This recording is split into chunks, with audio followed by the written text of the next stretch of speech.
खाली करिए रोड, किसी के पिताजी की रोड नहीं है, मजाक बना के छोड़ दिया,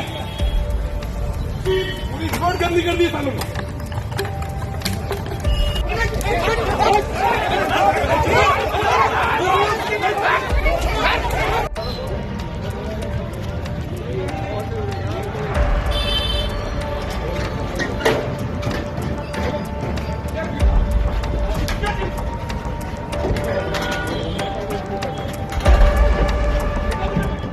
वीडियो में थप्पड़ों की बरसात करते दिख रहे ये शख्स आईपीएस अधिकारी अविनाश पांडे है। पिछले कुछ घंटों से उनका ये वीडियो सोशल मीडिया पर तेजी से वायरल हो रहा है। वीडियो में मेरठ के एसएसपी प्रदर्शन कर रहे लोगों पर फोर्स यूज करते दिखाई दे रहे हैं। कुछ क्लिप्स में वो प्रदर्शनकारियों को थप्पड़ मारते नजर आते हैं, तो कुछ में पुलिस की वैन के अंदर भी एक डिटेन व्यक्ति के साथ फिजिकल फोर्स यूज करते दिखाई देते हैं। वीडियो वायरल होने के बाद कुछ लोग इसे वर्दी की ताकत और कानून का रौब कह रहे हैं। ऐसे में सबसे बड़ा सवाल यही उठ रहा है कि क्या पुलिस को ऐसा करने का अधिकार है? क्या लॉ एंड ऑर्डर बनाए रखने के नाम पर पुलिस किसी प्रदर्शनकारी पर इस तरह फोर्स यूज कर सकती है?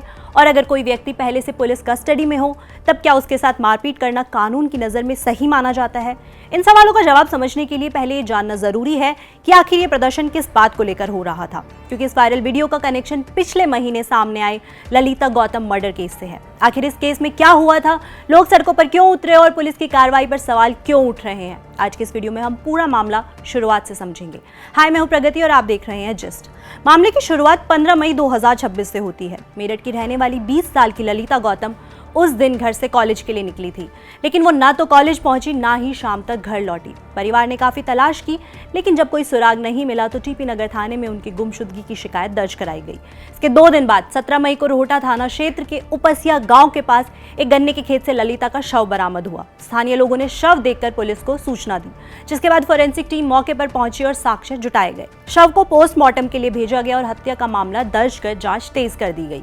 इस घटना ने पूरे मेरठ में आक्रोश पैदा कर दिया। जांच के दौरान पुलिस ने कई टीमें बनाई। CCTV footage, call detail records, mobile location और दूसरे इलेक्ट्रॉनिक एविडेंसेस के आधार पर पुलिस की जांच 23 साल के अंकुश कुमार तक पहुंची, जो ललिता का परिचित बताया गया।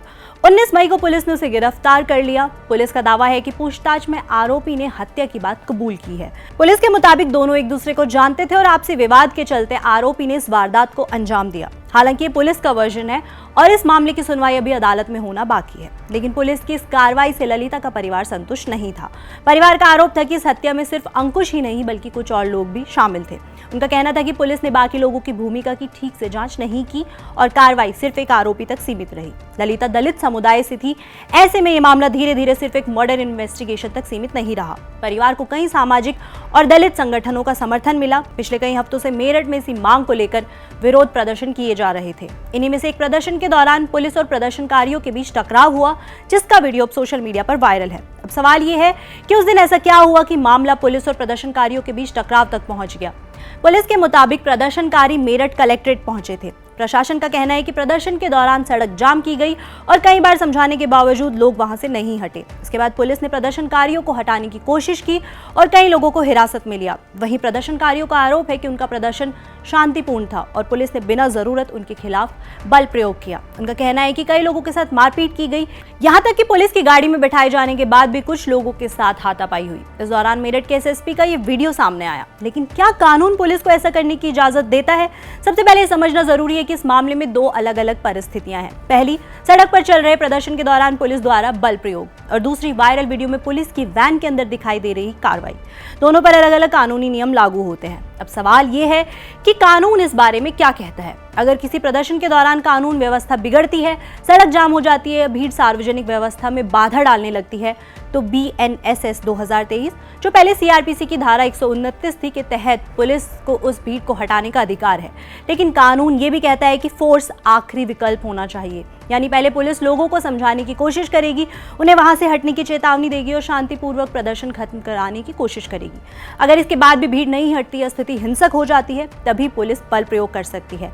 लेकिन यहाँ भी एक शर्त है, पुलिस जितना चाहे उतना बल प्रयोग नहीं कर सकती।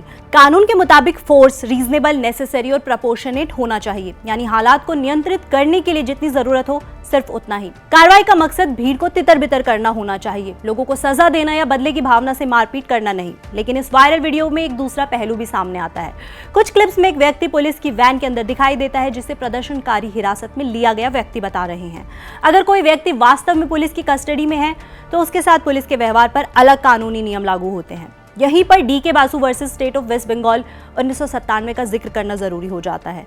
हालांकि ये फैसला इसी घटना से जुड़ा नहीं है, लेकिन गिरफ्तारी और पुलिस हिरासत को लेकर ये देश का सबसे महत्वपूर्ण फैसला माना जाता है। सुप्रीम कोर्ट ने इसमें साफ कहा था कि किसी भी गिरफ्तार या हिरासत में लिए गए व्यक्ति के मौलिक अधिकार खत्म नहीं हो जाते। पुलिस उसके साथ अननेसेसरी हिंसा या मारपीट नहीं कर सकती। अगर हिरासत में किसी व्यक्ति के साथ ज्यादती होती है तो उसकी न्यायिक जांच हो सकती है और संबंधित अधिकारियों के खिलाफ कार्रवाई भी संभव है। यानी इस पूरे मामले में दो अलग अलग कानूनी सवाल है। पहला, क्या प्रदर्शन के दौरान पुलिस ने उतना ही फोर्स इस्तेमाल किया जितना कानून अनुमति देता है? और दूसरा, अगर वीडियो में दिखाई दे रहा व्यक्ति वास्तव में पुलिस हिरासत में था तो क्या उसके साथ हुआ व्यवहार सुप्रीम कोर्ट की तय की गई गाइडलाइंस के अनुरूप था? इन दोनों सवालों का जवाब अब जांच और आगे की कानूनी प्रक्रिया से ही सामने आएगा। हालांकि इस वायरल वीडियो के बाद एक और सवाल उठने लगा है। क्या ये पहली बार है जब मेरठ के एसएसपी आईपीएस अविनाश पांडे किसी विवाद को लेकर चर्चा में आए हैं? ये पहली बार नहीं है। जून 2026 में उन्होंने मेरठ के महिला थाने का अचानक निरीक्षण किया। निरीक्षण के दौरान उन्होंने बिना किसी को बताए थाने का क्राइम रजिस्टर अपने साथ ले लिया। कुछ देर बाद जब रजिस्टर नहीं मिला तो पूरे थाने में हड़कंप मच गया। बाद में सीसीटीवी फुटेज से पता चला कि रजिस्टर खुद एसएसपी लेकर गए थे। उनका कहना था कि ये पुलिस कर्मियों की सतर्कता जांचने का तरीका था। इस घटना के बाद 19 महिला पुलिस कर्मियों का तबादला कर दिया गया और डिपार्टमेंटल कार्रवाई भी शुरू हुई, जहां कुछ लोगों ने इसे जवाबदेही तय करने का तरीका बताया। वहीं कई लोगों ने सवाल उठाया कि क्या ऐसा करने की जरूरत थी। इसके कुछ महीने पहले मार्च 2026 में भी उनका एक बयान चर्चा में रहा। ईद से पहले उन्होंने कहा था कि अगर कोई व्यक्ति सड़क पर नमाज पढ़कर कानून का उल्लंघन करता है तो उसके खिलाफ कार्रवाई की जाएगी। साथ ही उन्होंने ये भी कहा था कि ऐसे मामले का रिकॉर्ड पुलिस वेरिफिकेशन जैसी प्रक्रियाओं में भी देखा जा सकता है। इस बयान को लेकर राजनीतिक और सामाजिक स्तर पर काफी बहस हुई थी। इसी दौरान एक और विवाद सामने आया था जब मेरठ में एक ऑडियो वायरल हुआ। इसमें एक पुलिस अधिकारी पत्रकारों को थाने के अंदर वीडियो बनाने पर एफआईआर की चेतावनी देती सुनाई दी थी। उस समय भी एसएसपी अविनाश पांडे ने पुलिस का पक्ष लेते हुए कहा था कि कार्रवाई पत्रकारों के खिलाफ नहीं बल्कि उन लोगों के खिलाफ होगी जो बिना अनुमति पुलिस परिसर में वीडियो बनाकर जांच में बाधा डालते हैं। यानी पिछले कुछ महीनों में अविनाश पांडे कई बार अपने फैसलों और बयानों को लेकर चर्चा में रहे हैं, लेकिन इस बार मामला अलग है क्योंकि पहली बार उनके खिलाफ ऐसा वीडियो सामने आया है जिसमें वो खुद प्रदर्शनकारियों के साथ फिजिकल फोर्स यूज करते दिखाई दे रहे हैं। यही वजह है कि इस बार बहस सिर्फ उनके बयान या प्रशासनिक फैसले पर नहीं बल्कि उनकी कार्रवाई की कानूनी वैधता पर भी हो रही है। फिलहाल इस मामले में कई सवालों के जवाब अभी आने बाकी हैं। सबसे पहले, क्या पुलिस की इस कार्रवाई की कोई स्वतंत्र जांच होगी? अगर होगी तो क्या वायरल वीडियो में दिखाई दे रही घटनाओं को भी उसमें शामिल किया जाएगा? दूसरा सवाल ललिता गौतम मर्डर केस से जुड़ा है। परिवार लगातार दावा कर रहा है कि इस हत्या में सिर्फ एक आरोपी नहीं बल्कि कुछ और लोग भी शामिल थे। क्या पुलिस उन आरोपों की दोबारा जांच करेगी या उसकी मौजूदा जांच ही अंतिम मानी जाएगी? इस पूरे मामले पर आपकी क्या राय है? हमें कॉमेंट करके जरूर बताएं। देश और दुनिया से जुड़ी हर खबर के लिए देखते रहे जस्ट।